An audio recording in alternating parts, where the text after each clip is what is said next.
Nicole spent her childhood in Libertyville, Illinois, outside playing. Cable television was not a thing yet. She was born and raised in northern Illinois.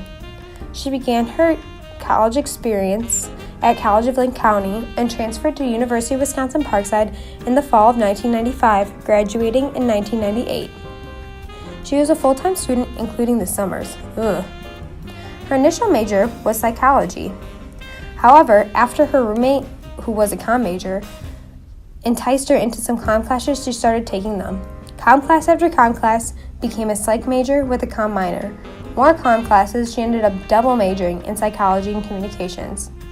She has not yet decided to pursue further education, however, soon hopes to go into higher education with counseling. While she attended the University of Wisconsin-Parkside, she lived in the apartments. From someone who came from a low diversity background and having her own room, this was sure a change. There was something to be said about having a shared living space, Nicole quoted. She had an exchange student from Japan, 2 from inner city Milwaukee, and 1 from Laos. She learned how to cook a bunch of interesting meals and was able to interact with people from different backgrounds. One of the funniest memories she had was prank wars with her next-door neighbors. The boys that lived next door put goose feet around her apartment, and her apartment was surrounded by hundreds of geese. She had to call her professor so he could look out the window to see that she literally had no way out as geese were flocking her apartment. Her initial plans were to go to a small school in Libertyville called Lake Forest. Her parents' deal was since that school was out of budget, she would go to CLC for 2 years so she'd be able to afford College of Lake Forest. And then a professor suggested Parkside. Her geology teacher wanted them to come up to the university in order to get extra credit for a geology project. He told her about a non-resident scholar program. She compared lists of what she wanted from Lake Forest and Parkside and decided that this was the place for her. While attending the University of Wisconsin-Parkside, her and 15 to 20 other students decided to start what we now call WIPZ, or the radio.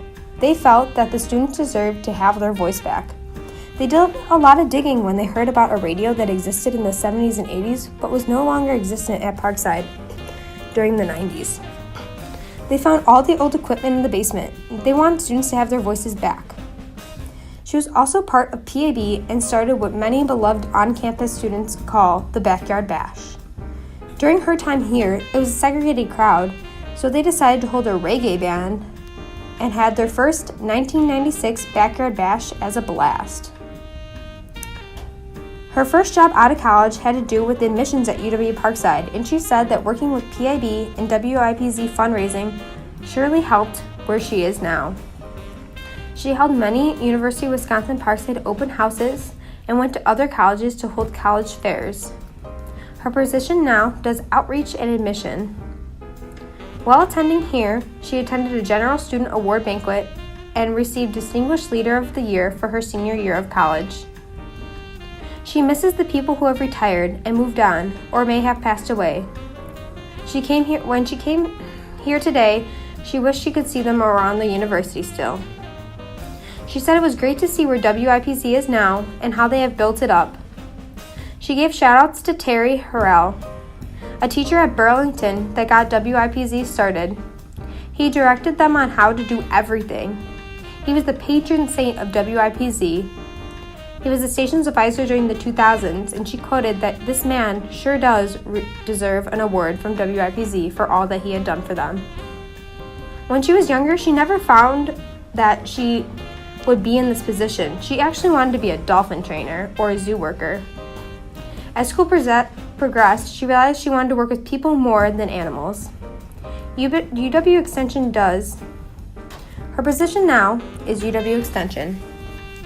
What she does with that is outreach education, which offers free education, or 4-H. Her department in UW Extension is called Foodwise. They go into areas that are protected classes in low, limited family helping and how to help them budget food for the month in cooking classes. She goes into 1st and 5th grade students and brings them food to try.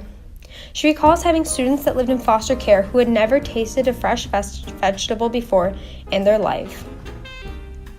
She is unsure about moving up from this position as she loves to work with older kids, but working with the younger kids seems to suit her now.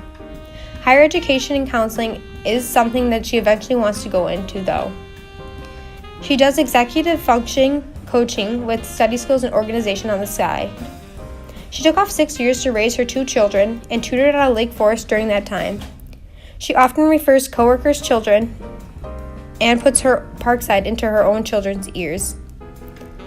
Being in the current position for a little over 3 years, she loves the mission of UW Extension System and wanted to do something specifically with youth and parents.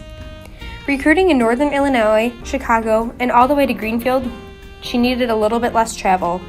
She was on the road with 2 young kids and was also helping care for a family who had a parent with cancer. Once both of her children were in full-time school, she realized she wanted to be busy all day, every day.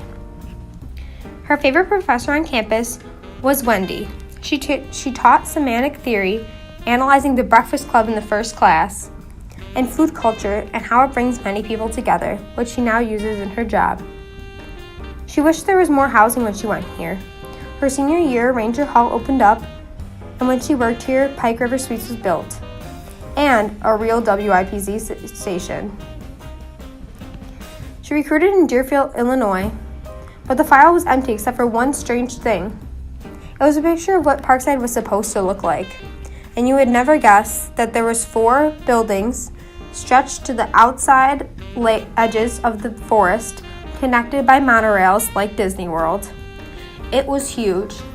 She said, though, that if it would have been like that, she doesn't think that she would have loved it quite as much as she did, as she likes the homey small feeling, much as how I like it myself. She gave a suggestion to me to keep connecting with people, to get off your smartphone and laptop for once. Although they are great resources and get people involved, get coffee, read a book, and open your mind up to what other people's experiences are without a phone in your hand. Connect with people who are different, especially from you, and learn how many different levels of people see the world.